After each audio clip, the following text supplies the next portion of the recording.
Welcome to the Daily Plunge. We're in the book of Acts, chapter 12, verses 1 through 19. We're told that Herod is arresting some people who belong to the church. Now, the Greek word for church is ecclesia, which means those who are called out. And those who are called out to do the mission of Jesus. They're called to be working the gospel out in real life. And there isn't this sense that the church is those who are hiding out or those who are sitting on the back bench. There's no sense of backbenchers in the word ecclesia. You're not supposed to be lazy Christians. And one of the people that Herod has arrested is James. He's John's brother.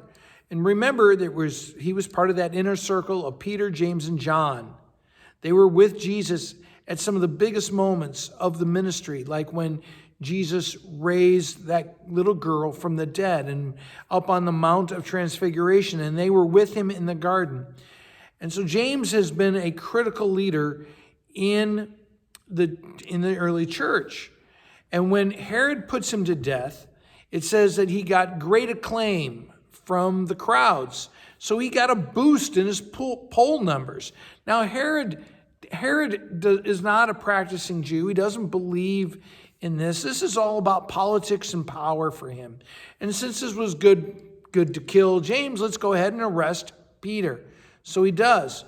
But when he arrests Peter, he says to himself, I'm not going to be like those fools over there at the temple who couldn't keep a hold of him. You remember, Peter got out of jail before on his own. And so he puts a squad of 16 men around Peter. And he's in the jail. He is chained to two soldiers watching over him. Well, in the middle of the night, the Lord has something for Peter to do. So he springs him. Once again, God's doing a jailbreak, right? For Peter, kicks him in the side, tells him, wake up, put on your cloak, let's go, and leads him out the front gate. And Peter thinks he's having a dream.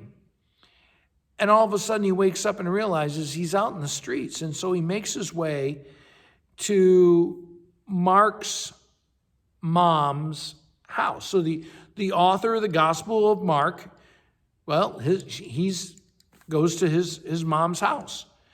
And Peter knocks on the door, and this woman, Rhoda, answers the door, and she says, oh my gosh, Peter's outside.